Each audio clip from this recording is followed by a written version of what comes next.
bonjour et bienvenue sur la chaîne YouTube de la Prakanda Senamuka. Il est 2h30 du matin, quelque part sur Terre, en tout cas ici, et j'espère que tout va bien. Si vous n'êtes pas encore abonné, eh bien je vous invite à le faire tout de suite, c'est gratuit et ça ne vous coûte rien, c'est tout simple. Cliquez sur le bouton s'abonner et n'oubliez pas d'activer la petite cloche pour rester informé de la sortie de chacune des vidéos de la chaîne et plus particulièrement des vidéos podcasts, des entrevues avec une biche qui sortent chaque semaine, tous les lundis et jeudis à 18h heure de Paris-Bruxelles et qui répondent à vos questions posées à la Prakanda Senamuka. Et à l'occasion desquelles nous nous retrouvons pour, je ne vais plus dire 30-40 minutes, disons maintenant tout de suite 40-50 minutes, avec la digne représentante de la Prakanda Senamuka, notre major Ilialana préférée. Bonjour Ilialana, comment est-ce que ça va en ce lundi matin tôt ? Bonjour. Oh bien, je vais très bien, merci. Faut donner l'heure maintenant. Il a toujours été cette heure-là quand on s'est retrouvés de toute manière. Mais bon, ça va bien, ça va. Et bon ? Ça va, merci beaucoup. Oui, je donne l'heure parce que c'est important que les gens sachent, les gens qui nous écoutent en tout cas, sachent qu'on fait de vrais efforts. Hein. Tous les lundis matins, nous avons rendez-vous au studio à 2h du matin, pour l'enregistrement d'une vidéo podcast. Donc, on ne prend pas la voie de la facilité, hein, on fait des efforts de manière à pouvoir se rencontrer au moment où l'un et l'autre le pouvons, et puis voilà, hein, on prend les choses très très au sérieux, on fonctionne en professionnel. Ah bah ça c'est indéniablement vrai. Pour le coup, oui c'est vrai. Là franchement... Alors, qu'est-ce qu'il y a de beau au programme ce matin ? Eh bien, ce matin, j'ai sélectionné 4 intervenants, comme d'habitude, dont une personne connue, de nous, bien sûr. Alors, j'espère que ça ira pour vous, Iliana. J'espère que vous avez un peu chauffé votre voix, que vous l'avez éclaircie. Ah bah, j'ai fait comme j'ai pu. Normalement, ça devrait aller. Mais je vous dis, c'est l'heure, hein. C'est l'heure. Si je parle très tôt le matin, là, ça m'enroule. Je veux savoir pourquoi. Ah oui, tiens, comme c'est étrange. Bon, écoutez, ça va bien se passer, hein, vous verrez. Allez, on commence tout de suite. Une question anonyme. Quels sont les moyens de transport... Alors attendez, parce que là du coup c'est mal formulé. Quels moyens de transport privilégiera-t-on après le basculement ? Transport aérien, terrestre ou maritime ? Étrange question quand même. Ah oui, c'est étonnant comme question, effectivement. J'avoue, j'aurais pas pensé. Bah écoutez, là, je sais pas. Attendez. C'est vrai que ça désarçonne un peu. Quel moyen de transport privilégiera-t-on ? Eh bien, je pense qu'on privilégiera les transports qui seront disponibles. Ouais, ça dépend ce qu'on entend par après le basculement. Hein. Tout de suite après le basculement, ça risque d'être un peu difficile avec les transports en commun. Quoique, on n'en sait rien. Bah, écoutez, Pourquoi vous riez ? C'est drôle. Enfin, oui, c'est vrai que la question est un peu étrange, mais enfin, ça vous rend je hilar. suis désolée. La question me fait rire parce que ça me bloque un peu. Excusez-moi. Enfin, Lialana, qu'est-ce qui vous arrive ? Hein ? Vous n'avez pas assez dormi, peut-être ? Je me rappelle pas la dernière fois que j'ai eu besoin de que j'ai eu la possibilité de dormir. Enfin, oh là là. Alors, vous comprenez, hein. Bon, je sais pas pourquoi c'est gay. Hein. Après tout, les gens comme ça voient, sont mis en face de cette spontanéité. Ça fait plaisir. Si ça va mieux, on peut peut-être répondre à la question pour le coup. Oui, je vais essayer de me remettre. Je vais essayer de me remettre. Bon. Oh là là. Bon. Eh bien, oui, comme je disais, c'est terrible. Non, comme je disais, ça dépendra du moment après le basculement, forcément. Parce que tout de suite après le basculement, si on est dans une situation relativement compliquée, difficile, où il y a de gros chamboulements au niveau sociétal, il n'est pas complètement certain que les différentes compagnies de transport, s'y soient retrouvées et puis proposent, ouvrent leurs prestations, surtout s'il y a des défections du personnel et tout ça, c'est comme, on ne sait pas, hein. Que ce soit les trains, les bus, les avions, bon, les taxis, ça dépend ce qu'on appelle transport. Si c'est pour aller à l'autre bout de la planète, c'est pas comme pour aller à l'autre coin de la rue ou changer de ville. Donc,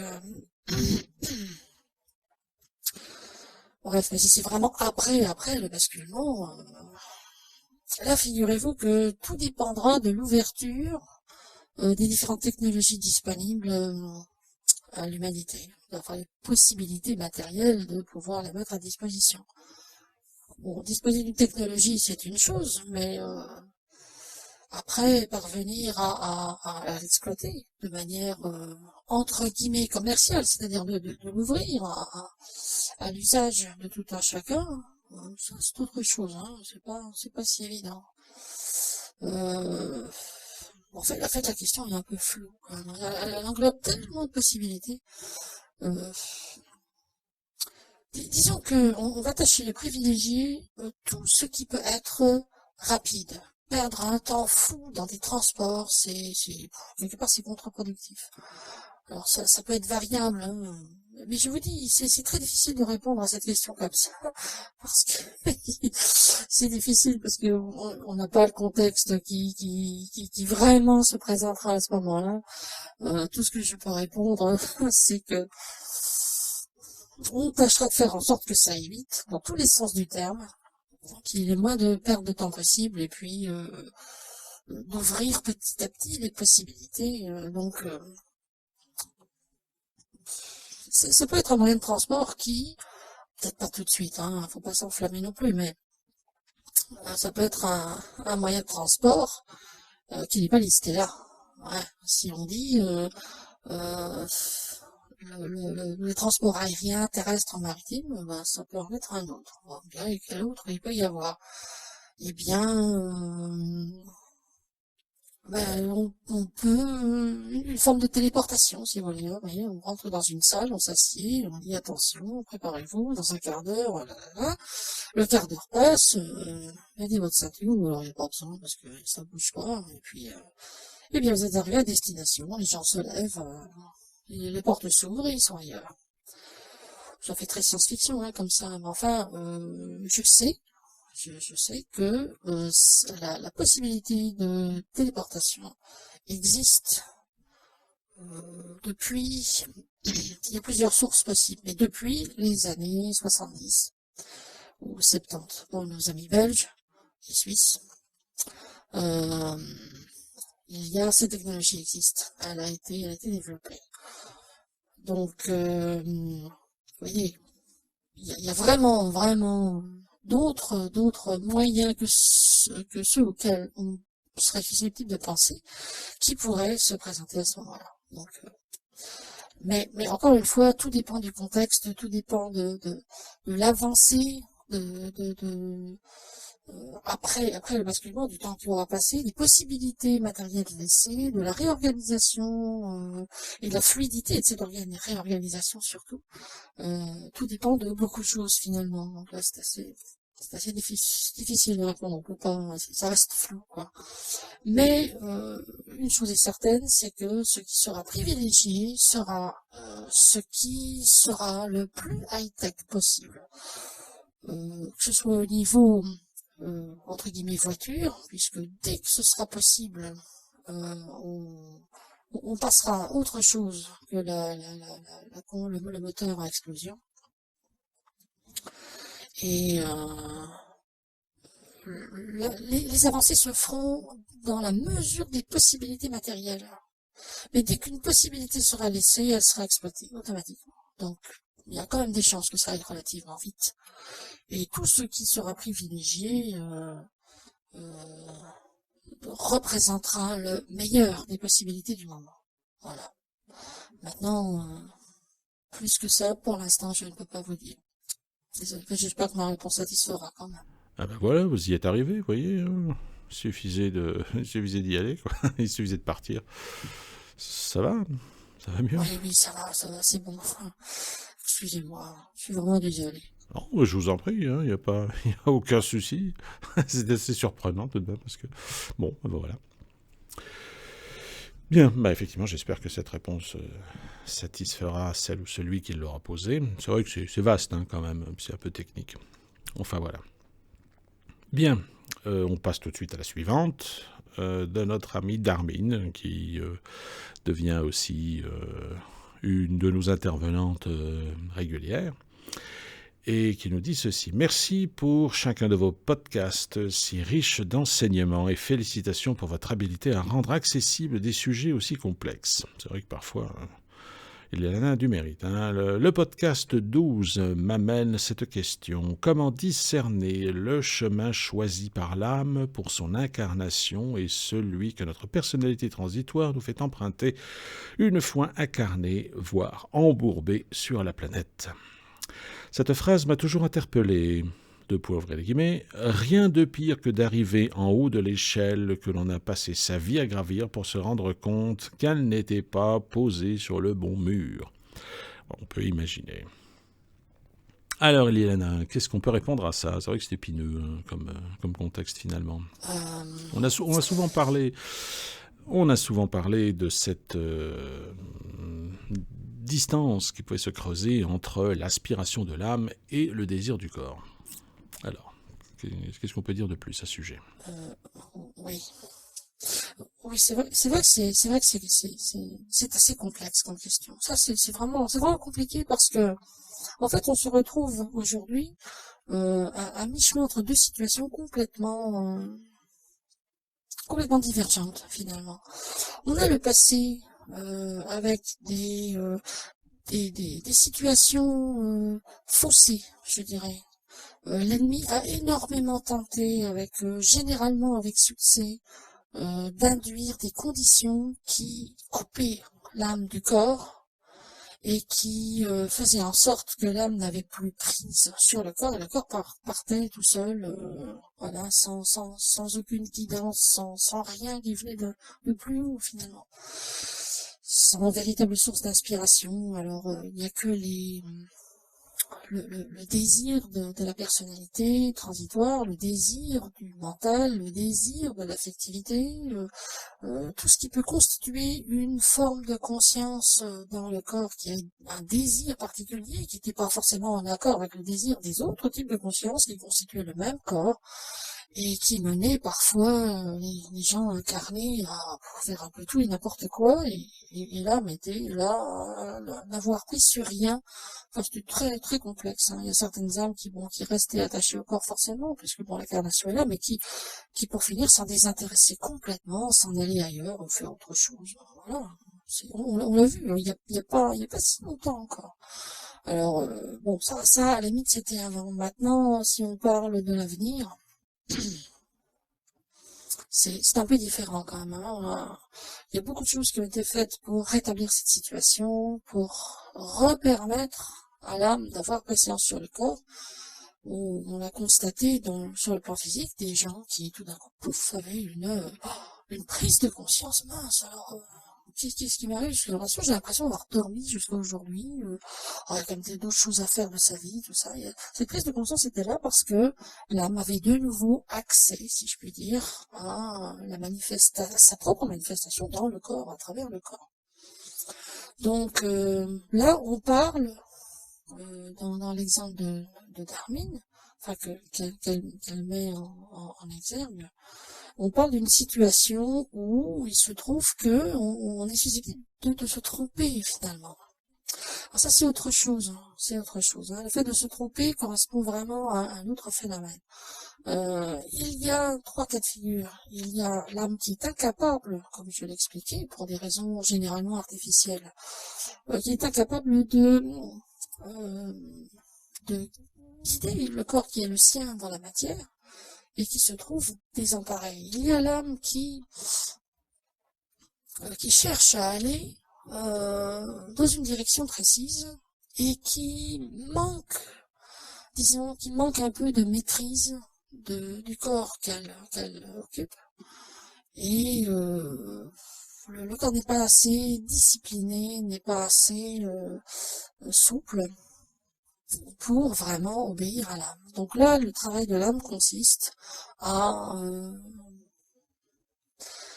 essayer d'accroître sa maîtrise du corps. Ça fait c'est très très similaire à un cavalier qui doit maîtriser, apprendre à maîtriser son cheval. Le cavalier fait très corps psychiquement avec le cheval. Et le cheval doit être suffisamment bien dressé pour obéir au cavalier, mais le cavalier doit être suffisamment bon cavalier pour avoir cette maîtrise de cheval. Il doit avoir les techniques, il doit les maîtriser, il doit avoir monté son cheval depuis suffisamment longtemps, normalement avoir appris à mieux gérer cette connexion psychique dont l'Occident se fiche complètement parce que pour l'Occident cette réalité-là n'existe pas. Et il y a le cas de figure où le cavalier est émérite et son cheval, si c'est le sien propre évidemment, son cheval le connaît et donc lui obéit. Bon, s'il en choisit un autre qui est plus difficile, il arrive à prendre le dessus, à maîtriser le cheval avec amour et respect, l'un n'empêche pas l'autre. Mais pour l'âme face au corps, c'est un peu pareil. Il y a des âmes qui ne sont pas des cavaliers émérites. Ils essayent, mais bon, c'est pas tout simple.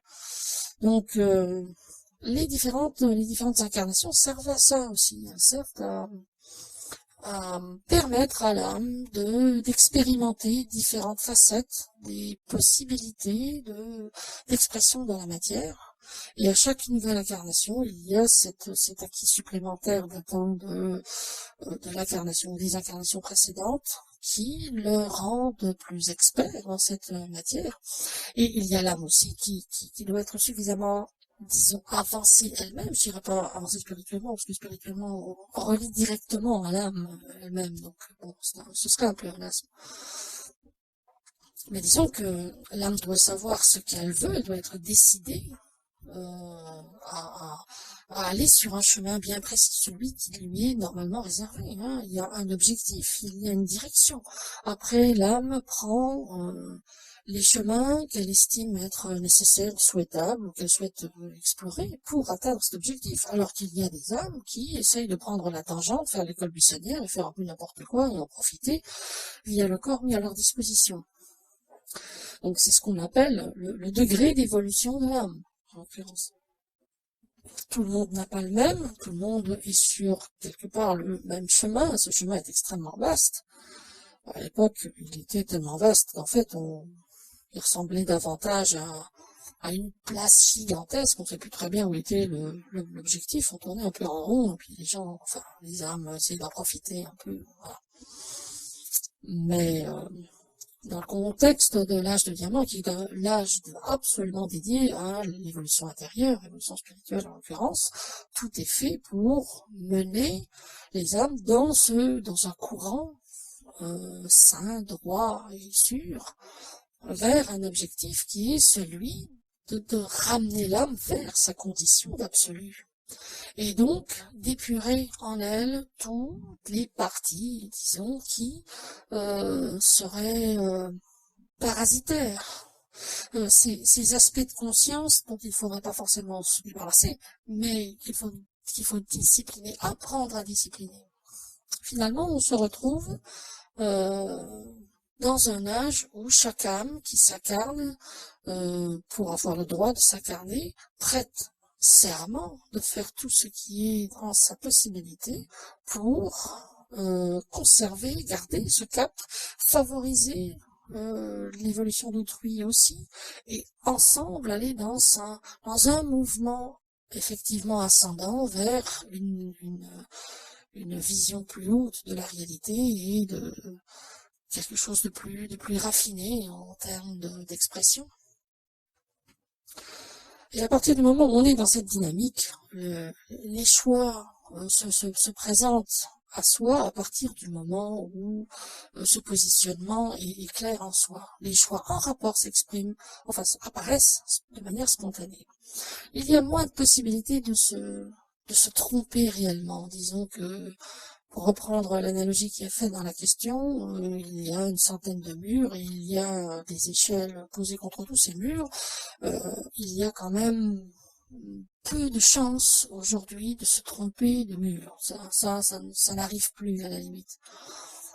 Ou alors, l'erreur doit amener l'âme à s'interroger sur la raison de cette erreur et sur, finalement, son état, ou ce qu'elle en conclut de son état, après s'être trompé. Ce n'est pas une erreur préjudiciable, c'est une erreur pédagogique. On est dans un contexte tout autre, où l'erreur amène l'âme à expérimenter quelque chose auquel elle n'aurait pas pensé, et qui l'amène, finalement, à d'autres positions, plus avantageuses au final, après la surprise de l'erreur. Oh mince, je me suis trompé, c'est dingue, c'est pas là que je voulais aller, et puis bon, c'est pourtant là que je me trouve. Et en général, dans ce genre de situation, on est mis face à quelque chose de complètement différent qui ouvre l'esprit. C'est là que cette notion pédagogique, didactique de l'erreur intervient grandement. Ça arrive à petite échelle dans la vie en général, parce que quand on se trompe, c'est généralement pour apprendre quelque chose. Ce n'est pas une catastrophe, ce n'est pas une raison de culpabiliser, c'est une manière détournée qu'utilise quelque part une forme de destin, en accord, en principe, avec l'âme elle-même, ou l'absolu qui interpénètre l'âme. Et tout ça dans un objectif d'ouvrir des portes dont on ignorait jusqu'à là qu'elles existaient. Donc voilà. Il n'y a pas vraiment, il n'y a plus de risque de commettre des erreurs graves qui causent préjudice à l'avenir de l'âme en l'occurrence, parce que le courant qui mène dans la bonne direction est quand même très fort. Les gens qui essayent à toute force d'aller à contre-courant parce qu'ils ne veulent pas aller là, ils veulent aller ailleurs, je dirais peut-être un peu violemment, mais ils n'ont pas à être ici à ce moment-là. Ils ont à apprendre l'intérêt que représente le fait d'aller dans la bonne direction plutôt que dans la mauvaise, d'apprendre les implications d'un mauvais choix conscient, et des risques potentiels pour l'âme elle-même et pour les autres, que représente ce choix déviant. Parce qu'il il y a des choix déviants, c'est comme ça. Je trouve qu'il y a des choix qui le sont. Donc voilà. Hormis ça, c'est quand même beaucoup plus simple aujourd'hui. Il n'y a plus ce risque majeur. Je me dis, c'est cette force je dirais de guidage. Finalement, c'est une bonne image. Elle est quand même, elle est omniprésente. À partir du moment où on est dans un positionnement correct et dans une aspiration juste, hop, on est mené vers le bon ébranchement de la ligne que l'on suit, par rapport à ses aspirations propres. Voilà. D'accord. En somme, l'époque vécue, en ce moment en tout cas, enfin, à partir du moment de maintenant et dans les années à venir, représente une forme d'accompagnement favorable à ce mouvement ascendant intérieur. Oui, c'est exactement ça. C'est ça. C'est tout à fait propice. Tout à fait propice, alors que le passé l'était franchement moins. Mais les âges chrysédamantins, les âges d'or et de diamant, l'âge de diamant dans lequel nous nous trouvons, même s'il n'en a pas l'air, et quand même représente un maillage d'énergie extrêmement précis qui tend à l'accompagnement des âmes vers le meilleur de leur destin, conformément à la nature de l'âme en question et conformément à leurs aspirations saines et évolutives. Et celles parmi elles qui n'ont pas de telles aspirations évolutives, qui sont plutôt contre, elles ne pourront pas se maintenir dans ce monde. Pas du tout. Comme les âmes vertueuses dans un passé plus ou moins lointain, pas si lointain ceci dit, mais enfin disons que ce passé-là est long, on va dire.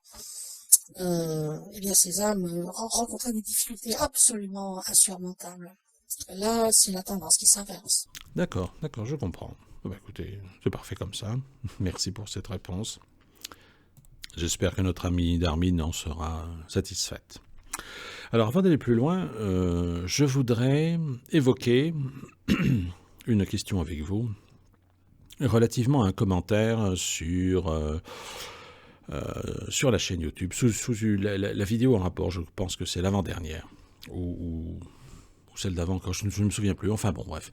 Vous vous souvenez, il était question de dire au revoir à la Chine, vous nous avez dit quelques mots en chinois, voilà. Donc, ça a donné lieu à un commentaire qui a disparu d'ailleurs. Ce commentaire n'était pas destiné à disparaître, il a dû y avoir une mauvaise manipulation, donc c'est pour ça que j'en parle ici. Parce qu'on vous a reproché d'avoir un accent chinois absolument ridicule et potentiellement incompréhensible. Voilà, rendant ce que vous disiez incompréhensible de la part de quelqu'un qui parlait un français apparemment, qui parlait couramment chinois et qui était marié à une chinoise. Alors, lui parvenait avec énormément de mal à comprendre ce que vous disiez, et elle, qui était chinoise, pas du tout. Ce qui est assez bizarre, ceci dit. Enfin bon, peu importe. Donc, j'aimerais bien qu'on y revienne, parce que les gens qui ont vu ça ont pu quand même s'interroger sur la légitimité, c'est ce qui s'est exprimé d'ailleurs dans cette remarque, il y en a eu plusieurs. La légitimité de votre position de haute fonction en Chine, c'est absolument impossible en parlant comme ça, c'est ridicule, enfin bon bref. Alors, qu'est-ce que vous auriez à répondre à ça? Alors, oui, effectivement, je me souviens de ça. On a fait un rapport, hein, on a envoyé l'information. Bon, ouais. Alors, ce qu'il faut comprendre quand même, c'est que il y a une différence nette. Je l'ai dit, il y a une différence absolument fondamentale entre les différentes personnes qui nous font face. J'ai appris le chinois, d'accord. J'ai aussi appris le français, j'ai appris l'anglais, et d'autres langues, 4 en l'occurrence. Si je vous fais face à vous, non, je vais prendre le problème autrement. La personne dont vous parlez, qui a fait ce commentaire, a réagi, je pense, enfin, c'est comme ça que je le sens, que je l'interprète, en partant du principe que si je parle français dans nos vidéos, que quelque part, il devait me considérer comme ayant la langue française pour langue maternelle, puisque je la parle comme vous et moi, enfin comme vous et moi, vous êtes français, vous parlez votre langue maternelle, oh là là, on va y arriver. Vous parlez votre langue maternelle, bon voilà qui est le français, et moi je discute avec vous de la même manière, donc a priori, bon c'est comme si implicitement ma langue maternelle était le français. Les Yiddish n'ont pas de langue maternelle, ça n'existe pas. Donc elle substitue l'équivalent de la langue maternelle par celle qui est la langue maternelle des gens qui leur font face. Voilà, donc, imaginez, nous apprenons, disons, 3 langues, de manière à les maîtriser assez parfaitement. Alors, on va dire, bon, le français, le chinois et autre chose. On va dire, allez, bon, l'espagnol, admettons. Admettons, vous parlez de ces 3 langues, la langue française, parce que c'est votre langue maternelle, et vous apprenez également le chinois et l'espagnol. Si vous faites face à un chinois, eh bien, puisque vous parlez chinois, vous allez lui parler chinois. Mais vous allez lui parler chinois comme un français qui a appris à parler chinois. Donc vous aurez un accent français, vous penserez comme un français, et vous vous adresserez à lui de manière comme ci, comme ça, en fonction du degré de maîtrise de de la langue, et aussi en fonction de votre habitude de l'employer, avec votre façon de pénétrer l'esprit de cette langue et de la culture en rapport, et votre habitude de l'employer jusqu'à ce que l'accent petit à petit disparaisse, et que vous la maîtrisiez de la même manière que si c'était pour finir votre langue maternelle. Mais pour ça, il faut une immersion quasiment totale dans le pays, rester longtemps, vous laisser pénétrer de cette conscience collective chinoise pour parvenir à lui faire face et à ne pas simplement employer les mots que vous savez devoir employer avec lui, mais simplement communiquer de manière parfaitement fluide comme vous le feriez avec un autre français ou un autre francophone. Voilà. Et pareil avec l'espagnol. Toujours en tant que français qui a appris à parler l'espagnol. Vous changez de registre, vous parlez cette langue-là. Nous, quand on est confronté à des gens qui parlent une langue que nous avons apprise, quelle est notre langue maternelle? Sur base de quoi on parle cette langue? Vous me posez la question, là? Oui, je vous le demande. Sur base de quoi? Oui, je vois ce que vous voulez dire. Parce que vous n'avez pas de langue maternelle. Vous ne pouvez pas vous adresser à lui à partir d'une langue maternelle qui serait la vôtre. Voilà, exactement. Alors, qu'est-ce qui se passe? Eh bien, si on doit parler chinois à un Chinois, eh bien, vu qu'on ne peut pas parler chinois à partir de notre langue maternelle, puisque nous n'en avons pas, nous sommes bien obligés, dans ce processus qui nous permet de pouvoir dialoguer avec n'importe qui à partir du moment où il nous fait face, eh bien, on se place dans le registre de sa langue maternelle à lui, pour lui parler à lui. Et si on a un espagnol à côté, eh bien, on fera pareil dans l'esprit de la langue maternelle de l'espagnol qui nous fait face pour lui parler espagnol, langue que nous avons apprise. Et pareil pour le français, c'est ce que je fais présentement avec vous. Donc, cela implique que si je vous parle à vous et que je me branche, parce que vous êtes la seule personne qui me fassiez face ici, il n'y a pas de chinois dans la pièce. Donc, je substitue la langue maternelle que je n'ai pas par la vôtre, qui est celle du français. Je me mets dans cet esprit-là, et dans cet esprit-là, pour pouvoir vous parler, je prononce les mots chinois que j'ai appris. Si je l'avais pas appris, je ne pourrais pas. Là, en l'occurrence, je l'ai appris, donc je peux. Mais je le ferai obligatoirement avec un accent français. Vous voyez? Alors, ce que vous essayez de me dire, c'est que, en fait, si vous deviez parler français avec un Chinois en Chine et uniquement avec lui, eh bien, vous parleriez français à partir de sa propre pensée, de sa propre langue maternelle, c'est-à-dire que vous parleriez français avec un accent chinois, c'est ça? Exactement. C'est exactement ça. Nous ne pouvons pas nous extraire du registre cognitif, linguistique de la personne avec laquelle nous parlons. Si je vous parle à vous et que je prononce des mots chinois que je connais, j'aurai un accent français. Si je parle à un espagnol chinois, j'aurai un accent espagnol en parlant chinois. Et si je parle en français à un chinois, je parlerai français avec un accent chinois obligatoirement. Obligatoirement. Exactement comme lui le ferait, à moins que le chinois en question soit parfaitement fluent. Parle parfaitement français, auquel cas je parlerai tout aussi parfaitement français que lui en sera capable. Donc c'est beaucoup plus complexe que ça en a l'air. Maintenant, je n'ai jamais prétendu avoir, parce que ce n'est pas le cas, assumer de hautes fonctions en Chine. Si la personne parle si bien chinois et que sa femme est chinoise, ils connaissent forcément le pays. Ils savent parfaitement que il est impossible à une personne non chinoise, en tout cas non asiatique, d'assumer de hautes fonctions en Chine, que ce soit commercial ou administratif, à partir du moment où le Parti communiste chinois surveille tout ce qui se passe là-bas. Une petite blondinette européenne, a priori, ne peut pas, européenne ou américaine hein, pour le coup, ne peut pas assumer de hautes fonctions en Chine, surtout pas en ayant une apparence de 22-23 ans. C'est absolument aberrant. Euh, c'est aberrant de l'imaginer.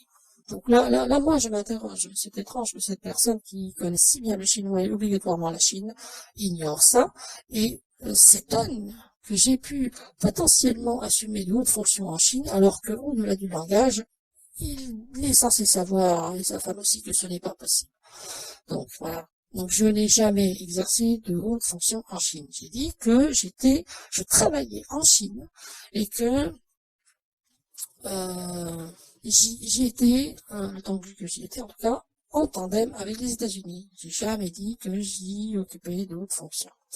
Ni de fonctions, ni autres d'ailleurs. Je travaillais pour la Prakhanda Senamuka aux États-Unis. Je travaillais pour la Prakhanda Senamuka en Chine. Un point, c'est tout.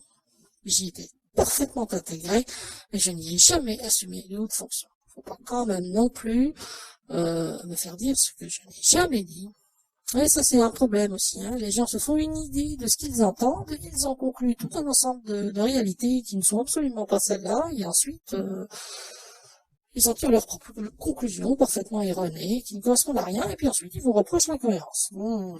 Ça, on connaît bien ça. Enfin bon, en l'occurrence, pour l'histoire des langues, voilà, l'explication elle est là. Et en s'y penchant un peu, en y réfléchissant un peu,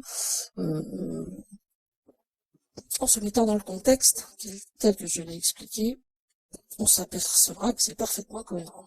Ouais, on n'a pas de langue maternelle, on ne parle que notre langue, hein, c'est tout. Hein. Donc voilà, sans plus. D'accord, ok.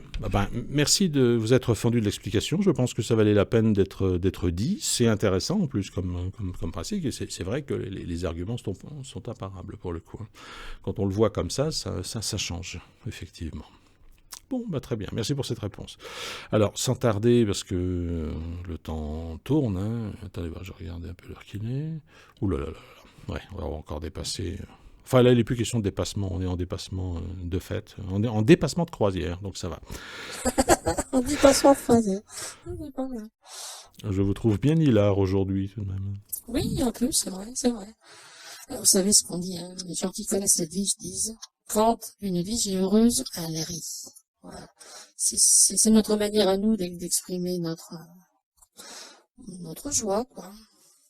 Disons que, ne m'en faites pas dire plus, parce que j'en dirai de toute façon pas plus, mais disons que nous toutes avons de très bonnes raisons d'être particulièrement joyeuses. Voilà, j'en dis pas plus. Ça me fait rire. Enfin, disons qu'en plus, tout est prétexte. Hein. Aïe, pour le coup, le cœur y est.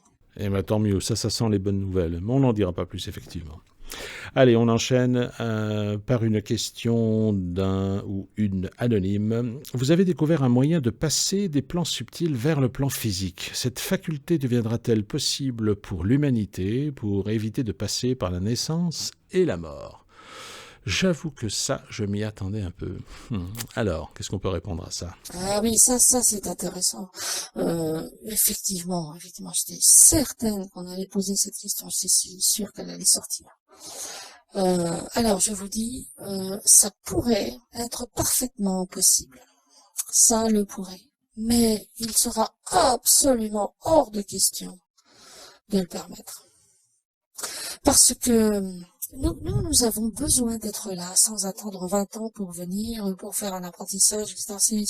C'est beaucoup trop long. Il faut qu'on puisse assurer notre poste tout de suite. L'humanité, elle, doit impérativement passer par l'incarnation. Alors, si vous vous souvenez bien, j'ai parlé de la nécessité pour la Prakhanda Senamuka, quelle que soit sa faculté de faire passer les diges d'un côté et de l'autre, d'aller et venir. Parler de la nécessité impérative qu'il y ait un petit groupe de Dvish, de matriciels, qui s'incarnent comme tout un chacun. J'avais dit que ça nous était indispensable. Il n'y avait pas besoin qu'il y en ait beaucoup. mais qu'il le fallait impérativement. Pourquoi le faut-il impérativement? Parce que, comme je l'ai dit également, les fiches transposées, comme moi par exemple, ne sont que superposées à votre réalité. C'est un peu comme une décalcomanie, vous savez, on avait ça il y a longtemps, j'en ai jamais vu moi personnellement, mais je sais que ça existait. On a plein de petits personnages, des espèces de vignettes un peu adhésives comme ça, représentant des personnages, des situations, tout ça collé sur une feuille plastique transparente. Et puis on a un décor. Et puis l'enfant choisit son personnage et avec un stylo passe dessus et transfère l'image du plastique sur le décor en carton et il compose comme ça sa scène avec les différents éléments, les différents personnages sur un décor qui à l'origine était vierge et qu'il remplit lui-même. On appelle ça la décalcomanie. Décalcomanie. Je crois que c'est ça, mais ouais. Et ben, en fait, nous, on est un peu comme ça. On fait pas partie du décor, on est superposé dessus. Alors, le mental des gens ne voit pas la différence. Hein, on est là, on interagit, etc. Mais il y a des choses pour lesquelles on est quand même limité. Ça, par contre, je vais pas trop en parler parce qu'il faudrait quand même pas donner avantage à l'ennemi. Hein. Mais disons que cette superposition ne nous ancre pas dans la réalité. La réalité de ce monde, la réalité du plan physique, nécessite que pour pouvoir faire corps avec ce plan physique, on émane de lui-même, qu'on soit fait de ce physique. Nous, on n'est pas fait de ce physique-là, on est simplement tangible ici. C'est très différent. Et on a besoin des vies incarnées comme tout un chacun, comme chacun de vous, pour qu'elles représentent pour toutes les autres le point d'ancrage nécessaire à notre stabilité sur ce plan de conscience, dans cette réalité-ci. Elles nous permettent dans leur incarnation de ne pas l'être nous-mêmes.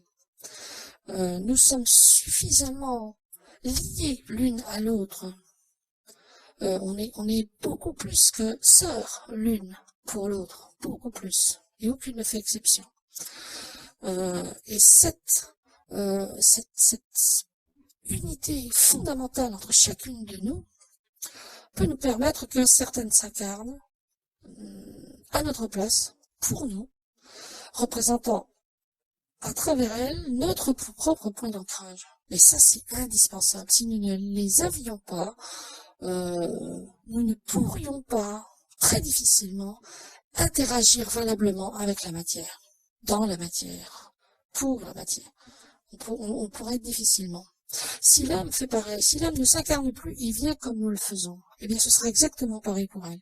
Elle ne bénéficiera pas de l'expérience de la matière du plan physique, parce que ces âmes ne seront pas passées au travers du maillage de la matière pour prendre une forme physique dans le physique. Une âme doit s'incarner pour revêtir un corps physique, lié fluidiquement au plan physique et interagir avec. Si elle ne vient que en superposition comme ça,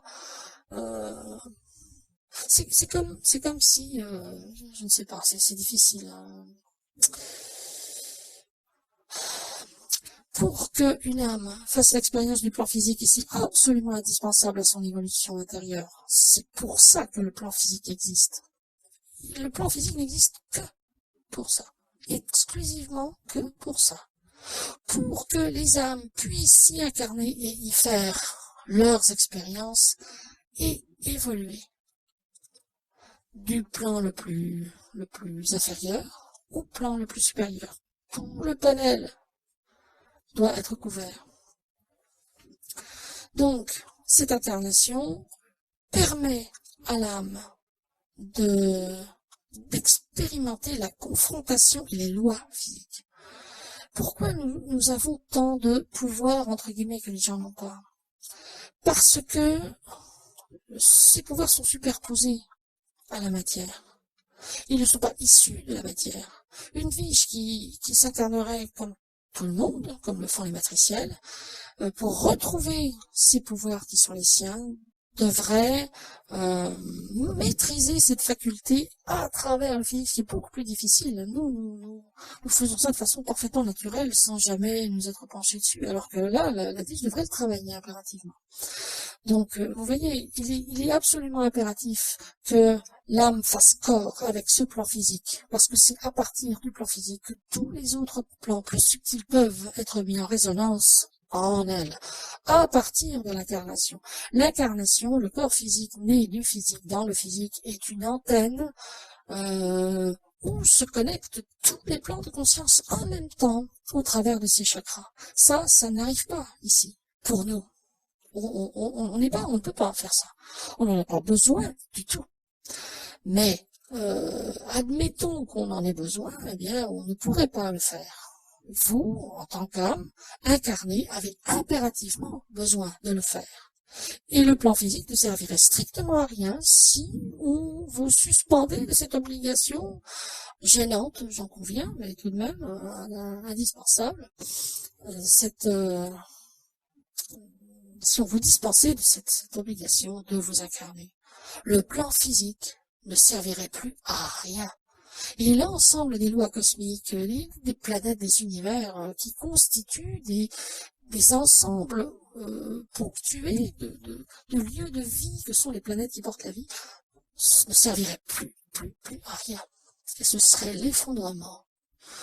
Donc, oui, techniquement, ce serait possible. Mener une âme ici, voilà, vous êtes là comme nous, à manière. Mais ça ne serait pas du tout souhaitable. Par contre, il n'est pas dit que pour montrer quelque chose de concret à une âme, on ne l'amène pas en tant qu'âme, la transposant dans la matière, dit voilà le cadre, voilà ce qui va se passer, voilà où vous serez, voilà ce qui se passe, et qu'on la ramène sur les plans subtils ensuite, à partir desquels on lui demandera de s'incarner. Ça, c'est une... Bon, l'idée me traverse l'esprit, donc pourquoi pas? Je ne sais pas, je dis ça, mais pourquoi pas? Mais pas plus. Pas plus. Il est impératif que ça ne se fasse pas.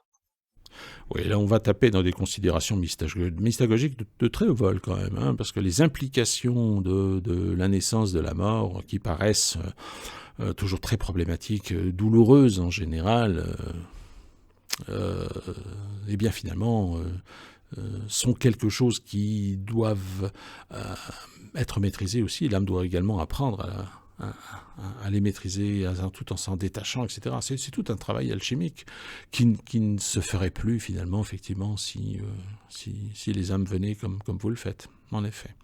C'est intéressant comme question, il fallait y penser. Oui, absolument. C'est très intéressant, effectivement. Je dis, les gens ont des questions qui sont fascinantes. Je trouve ça extraordinaire. Bon, vous êtes assez vrai, je suis tout à fait d'accord avec vous. Allez, on passe à la dernière question très vite. Question anonyme encore une fois. Qu'adviendra-t-il des âmes qui étaient engagées et qui auront chuté avant le basculement, comme de ceux qui auront cédé à la peur, la culpabilité ou autres émotions néfastes? Des conditions spécifiques seront-elles mises en place pour que les âmes concernées puissent quitter l'incarnation avec le moins de traumatisme possible? Ça, c'est une sacrément vaste question pour le coup. Vous en pensez quoi, Eliane? Oui, vaste, le mot est faible quand même. Vous me présentez 4 ou 5 questions comme ça, et il faudrait quasiment 2 heures pour les traiter. Enfin. Oh. Ah ouais, que voulez-vous? Il faut faire avec. Non, parce que si on prend une question par vidéo, on en a pour les 10 ans à venir, quand même. Alors, qu'est-ce qu'on peut répondre à ça vite fait? Vite fait. Bon. Eh bien, concernant les âmes qui auront chuté, bon, alors, il faut déjà comprendre que il n'y a pas de logique punitive dans ce qui se passe. Même si une âme est obligée de quitter l'incarnation, admettons, ça arrive, il n'y a pas de logique punitive. Même envers l'ennemi que l'on fait dégager, il n'y a pas de logique punitive. Ce n'est pas une punition divine. C'est simplement la nécessité d'interrompre quelque chose qui est une présence qui est en parfaite inadéquation avec le contexte qui est désormais celui de l'âge de diamant, de sa vibration et de ses lois. Donc une âme qui chute et qui n'est pas, enfin qui chute entre guillemets, bon, et qui n'est pas qui trahit, peut-être pas crapuleusement, mais par faiblesse ou par peur, comme vous le dites, ou alors qui ne tient pas le coup, qui n'a pas les ressources intérieures, tout ça,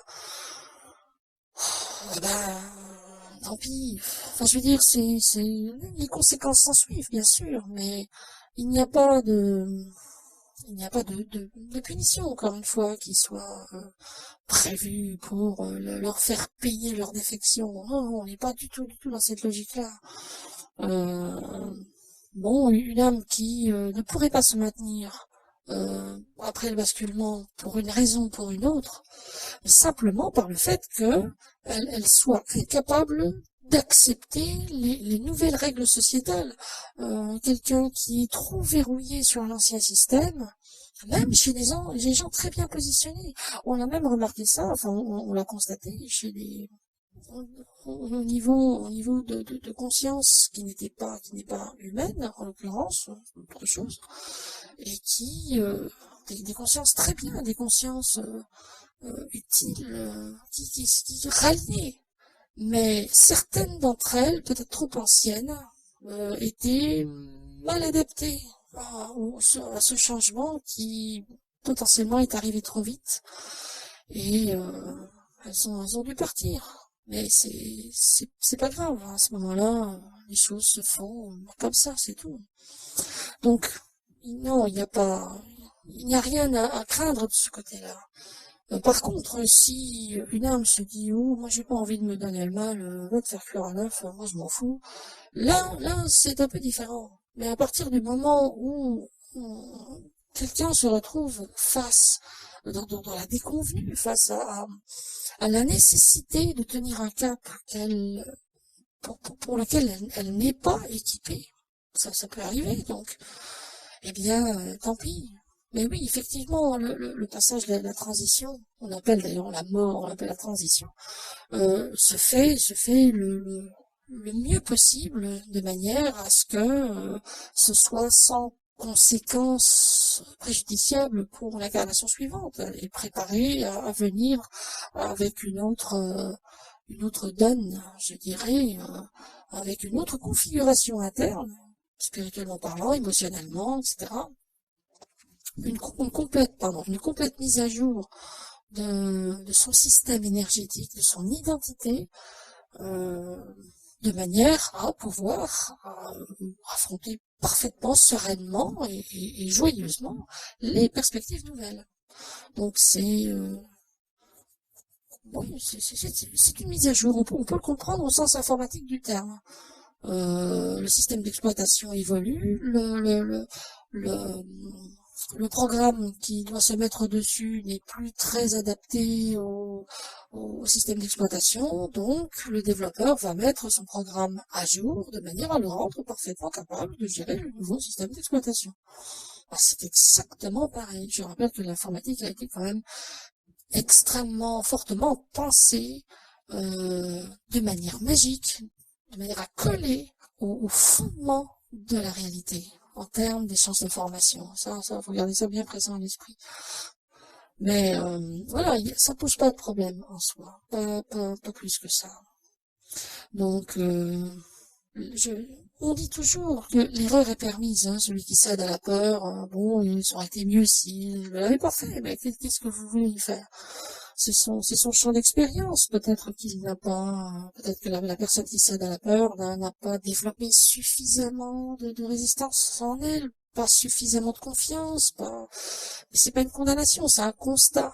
Donc, ça donne les éléments du programme d'apprentissage de l'âme concernée pour la vie suivante, de manière à ce qu'elle soit mieux adaptée et que ses points forts soient travaillés pour en faire des points, ses points faibles, pardon, excusez-moi, que ces points faibles soient travaillés pour faire des points moins faibles qu'ils l'étaient, voire, pourquoi pas, des points forts, etc. On n'avance jamais de manière parfaitement linéaire. C'est un côté qui avance, ensuite l'autre, et puis finalement, celui qui était en avant est un peu en arrière, donc on avance à ce niveau-là pour qu'il soit plus en avant, etc. Donc, c'est une progression petit à petit, et voilà. Y a pas de, on ne juge pas, il n'y a pas de jugement de valeur à ce niveau-là. Les gens ont le droit de se tromper, ils ont le droit de ne pas arriver, ils ont le droit d'être plus faibles que forts. On ne peut pas avoir une population humaine 100% de héros constitués de gens, non. Non, il y a forcément toujours des différences, et il y a les gens, les âmes qui sont des âmes de tête, et puis il y a les lanternes rouges derrière. Bon, c'est pas grave, hein. C'est pas grave. Ces gens qui sont en arrière, parmi eux, il y aura, elles deviendront les gens, les âmes qui seront en tête dans un avenir plus proche ou lointain, peu importe. Donc voilà. Non, tout va bien. Tout va bien à ce niveau-là. Disons que il est vraiment demandé. C'est pour ça on s'appuie toujours sur ces fameux 5 piliers de la perfection. Ce n'est pas pour rien.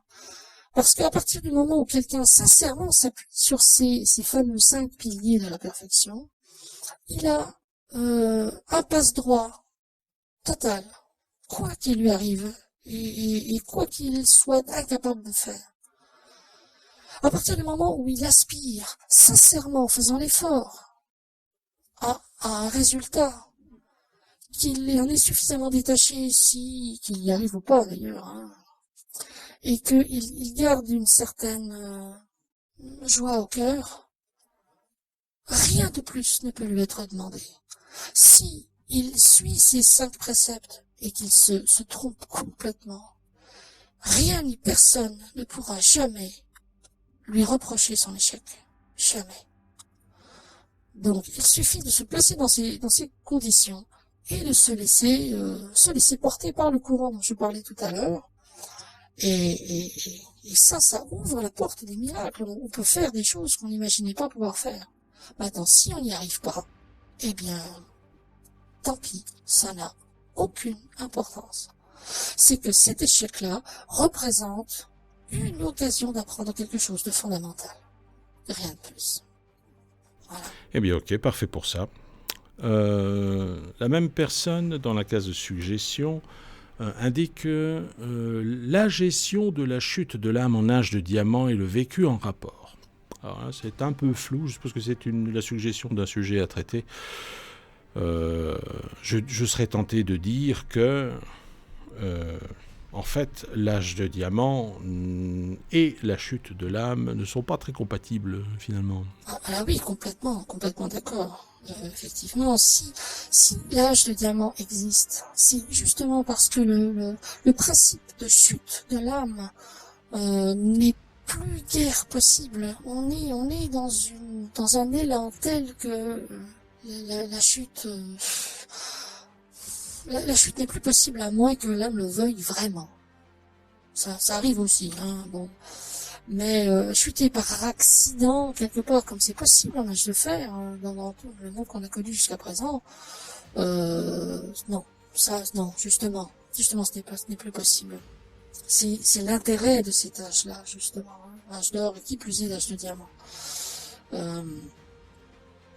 Donc, il n'y a pas grand-chose à en dire. Si c'est une suggestion pour traiter ce thème, il n'y a pas grand-chose à en dire parce que la chute est très peu probable. Je vous dis, à moins que l'âme la veuille absolument.